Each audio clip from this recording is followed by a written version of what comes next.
This would have welcomed you.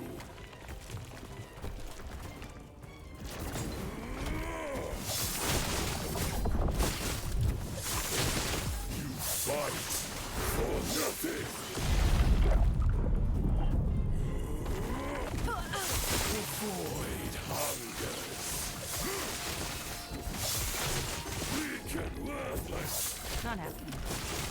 See the beauty we were denied. Terra turned her back on us. Embrace oblivion.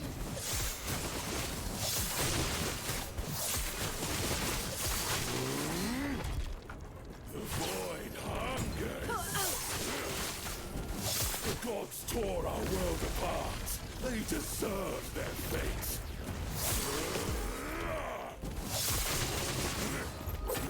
Not happening.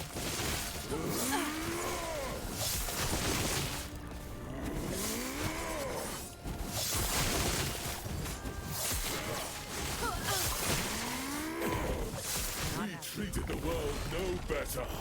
Death is our legacy. Oblivion.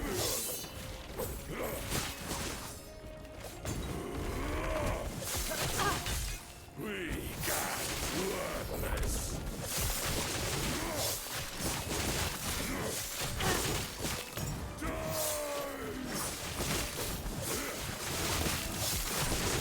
The world called to Orbis. This is his answer. The void comes. Hope will not save you.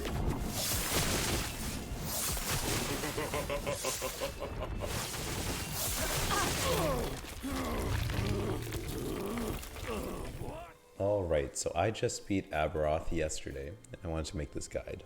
But before we go into like the skills, passives, and items, I want to go over a brief overview of what the build is, right?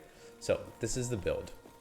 We are using Synchronized Strike to create some shadows, and then we're using Shift to proc Shadow Cascade to do a bunch of damage. And all of our damage is coming from Shadow Cascade pretty much. So it's like this. And then when Shift isn't up, we just manually cast Shadow Cascade.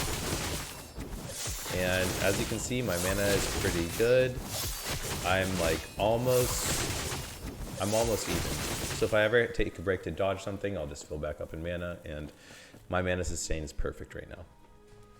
Okay, so that's how the build plays. How does it do in monoliths? When I was running all exalted gear and I was at like 500 corruption, I was doing great in monoliths. Right now I'm at like 550 to 600 depending on which monolith you go to. And with the gear I have right now, I do so much damage, but it is a little bit iffy. So if you want to play this build, let me tell you the pros and cons. This build is so fast. My move speed, I mean, look at it, 67%, 97%, 147%. Not happening. Okay. You run around like a maniac when you play this. It's super fun. If you just want to like go fast and blitz through things, this is a good build. If you want to play like a different variation of melee, this is a good build. If you want to feel like a ninja, this is a good build. If you want to aerial nuke bosses, this is a good build. But if you want a good mono clear, if you want to just do screen wide wipes, this is not the build for you. This build has a weakness, and that weakness is that your damage is sort of, let me see if I can find the other set of dummies down here. So if you see there's like, what, 7 dummies over here? It's hard for me to hit more than this group of 3 down here, right? The 3 out there are very hard to hit. The 3 out to the left are very hard to hit. And that's essentially the problem that we run into when we play this build, is that doing a ton of AoE is not the easiest. Surviving, not the worst. Moving, very easy to do quickly. But to kill all the mobs, you know, if your goal is to completely clear the screen, then it's going to be a little bit harder. But yeah, it's a very fun build. This is a Blade Dancer, so it is the Rogue. I wanted to play a Rogue before Heartseeker came out just to get a feel for it. And it's super cool. So that's what the build is, whether you should play it or not. Let's get into a little more in-depth of a look of the stats, right? So as you can see, we have pretty relatively capped resistances. Fire and Cold are a bit low, and Void is low, or my armor is pretty low, my HP is pretty low. Why are we doing it, right? The reason all our stats are low, all our defenses are low, is because we have a ton of dodge. So we have 70% dodge against Aberroth, 75 here because it's lower level, but 70% against Aberroth with an additional 6% chance to take 0 damage on hits, with the fact that when we drop Smoke Bomb, we give ourselves Silver Shroud, which dodges the next 3 hits. So we are very tanky against, like, against any hits. We are very tanky, along with some other things that you're going to see in a bit. Actually, I'll show them now. Why not? Marksman, we are always going to have concentration on, and our first hit, when we get hit, when we have concentration, we take 10% less damage, right? So we have less damage modifiers for when we do get hit, and we take less damage when we're moving. So I think it's in the Rogue Mastery tree.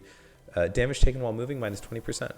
So there you go. We take a lot less damage when we receive it, so we don't need that much HP. And we have a lot of dodge, so our real goal is just to dodge all the hits. In general, that's how we're sort of playing around our defenses. If you want better defenses against damage over time, I would go into Crimson Shroud over here and Synchronized Strike, and that'll be sort of all you need. Whoops, I forgot I can do that. Very funny, very funny. Okay, so let's go over the skills. Shadow Cascade is our primary damaging skill. It set a new standard for me in terms of what damaging skills should be. There's so much more damage on here, and let's go through it all. Flow State, damage per sword or dagger, 15%, so that's the free 30% damage over here. Crushing Darkness, free 30% damage over here. Careful Assault, free 100% damage over here.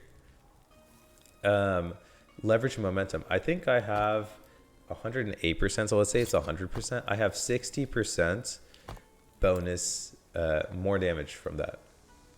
Then 12% per shadow, I create 4 shadows. That's 48% bonus, or sorry, 48% more damage, right? So 1, 2, 3, 4, 5 big more multipliers. And then there's also some crit multi, and it has a base crit strike chance of 10%. And you have an additional 2% over here. It's a very powerful skill.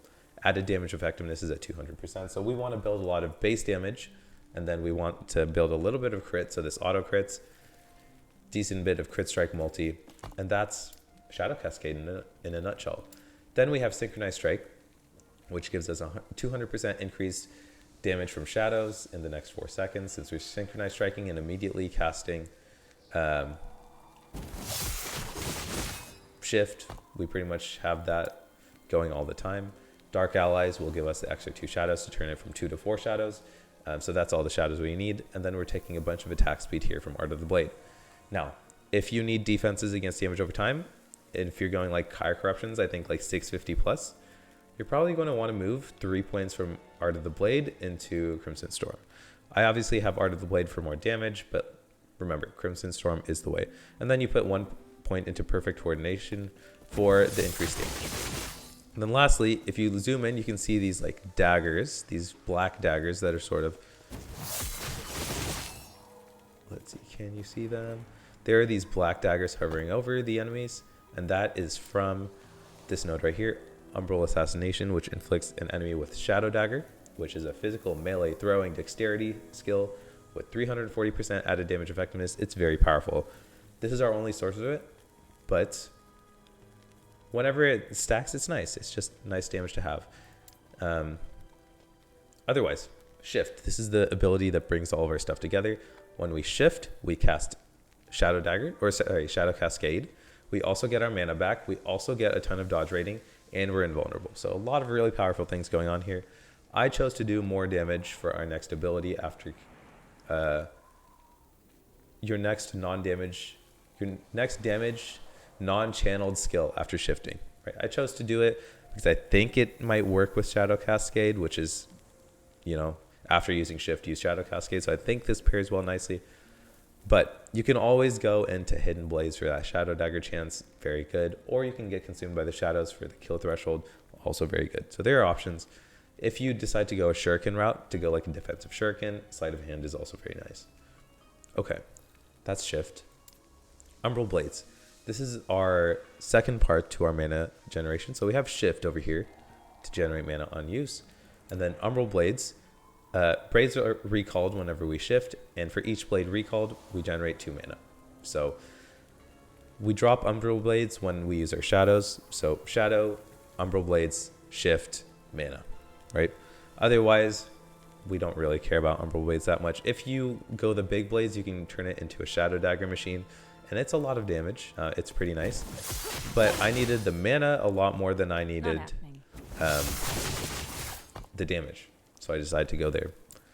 And then lastly, Smoke Bomb. There, I've seen different versions of the build. I've seen, I think his name is Wander. I've seen him do something with Dancing Strikes because it has a ton of more multipliers over here with Rhythm. It didn't feel great to use though. It felt very clunky.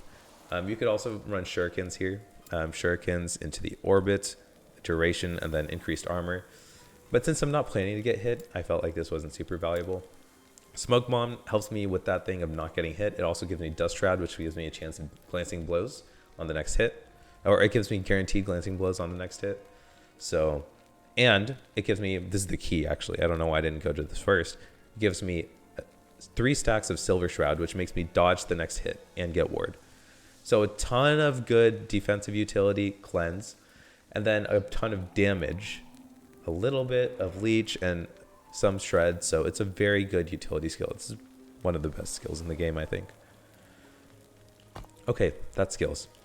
Passives. So this bit is, I must say, I played a lot of builds, and when I look at like my paladin builds or my sorcerer builds, there are clear delineations of, oh, this is a node I want to take, or this is a node I don't.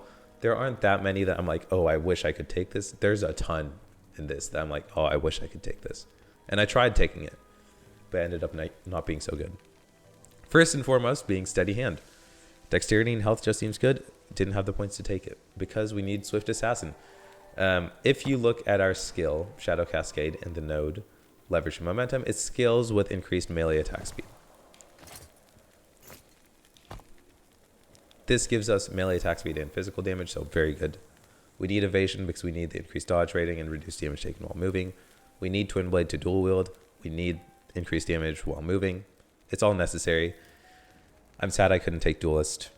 Increased damage and dodge rating seems very good, but I just didn't have the points to take it. Crit Strike, I filled it out elsewhere, but this is a cool node. Once again, sad I couldn't take it. And dodge and parry, I'm not really taking hits, but I would love to take this because increased dodge rating and glancing blows chance is just good defensively. So many things already that I wish I could take. Going into Blade Master. We're going Pursuit for the move speed, Cloak of the Shadows for dexterity, and then Veil of Night for increased melee attack speed. Once is necessary for all that base damage we're getting. And then Flash of Steel for the melee attack speed and damage. Esuvian's Pact is huge for dodge rating and increased damage. I would love to go into the Perfection that goes beyond it. I just didn't have the points. If you can run it, it is very good. Otherwise, Critical Eye for that crit strike chance and all in for the crit multi. We are critting for most of our damage, so that's important. And then you want to put 1 point into Shadow Master to increase your max shadows to from 3 to 4, and then no more. Okay, let's go into Falconer. Falconer. Raptor's Wings, more damage. It's just really good. That's all I have to say about this one. Then, Wilderness Scout, whatever. We're just using it to get to Stamina of the Rover, which gives us mana gained on dodge, plus increased dodge rating, plus mana regen, which are all things we need. And then Outlander's Tenacity just has more dodge rating than Wilderness Scout does, so we're putting points there. Marksman. So this is important. We love concentration. It gives us more damage with concentration, which is always up. If you get hit, you lose it for 4 seconds. But with the reflection over here, we have increased dodge rating while we have concentration, so less likely to take a hit, and then increased move speed as well, which is more damage for us. So a ton of passive points that seem like they're really useful that we just couldn't take, but there could be a way if you can fill in those slots inside your gears. So let's go over our gear now. I was running a version of this that was entirely exalted. It was pretty good. But there are some things I need to point out. Smoke Weaver, necessary. You need that shift cooldown. It's pretty much required. Next, Siphon of Anguish and Shattered Chains. You need these because the more damage for melee per stack of Doom is crazy. I wanted to run a normal belt. I couldn't do it. Okay, it's just too crazy. And then Siphon of Anguish, it gives us Leech, which is something that we need in our build to get back to full whenever we do get hit. But you could also get your Doom elsewhere. You can get it from the boots, right? I don't have those boots right now. I think Stymie of Fate is what it's called, but you could also get your Doom elsewhere if you wanted to had a better ring to run. Blood of the Exile is what I chose to run over Stymie of Fate because I had my Doom elsewhere. And then this gives me a good amount of dexterity and move speed, which are two things that we want. Falcon Fist, I have essentially 2 tier 6 melee attack speeds on here, so it's a crazy amount of damage plus melee fire damage, so it's generally good. Before I was running this one, which is a very good defensive set of gloves, so feel free to run your Eternal Gauntlets instead. Trader's Tongue, I'm running it in offhand for that 13% base crit strike chance. Very handy. If you could get +2 to dexterity, it's good. You want melee physical damage on here for this build. Base damage goes a long way, and it comes with an implicit of crit strike multi. Seed of a Kitchen Silt, generically good. I was running a different Exalted Helmet, but I smashed it into this one, and then, you know, I low rolled onto my dexterity, but whatever. I really wanted the dodge rating, but I had a tier 6 dodge rating on there, and I missed. Nihilus, you want a good amulet. If you have, I will mention this. There is an affix that you can get on your helmet and body called ward generated or ward gained on shadows consumed. So whenever, because we consume so many shadows, there's a good reason to want to run that. You can probably get like something like 150 ward generated on every shadow, and considering you're consuming 4 a second or even like 8 a second, you could generate between like 600 to 1200 ward every second. So that's a really big layer of defense, which could be better than Seed of Kitchen Silt, honestly. I run a Nihilus because I like +2 to all skills, but there's so much else you can run here that is not required. All right, all in all, that's the build. You guys should definitely try it. In my blessings, it's just normal stuff: mana, armor, dodge rating, resist, dodge rating. And my idols, just as much crit multi and then more damage as I can get. So, basic stuff. Basic stuff.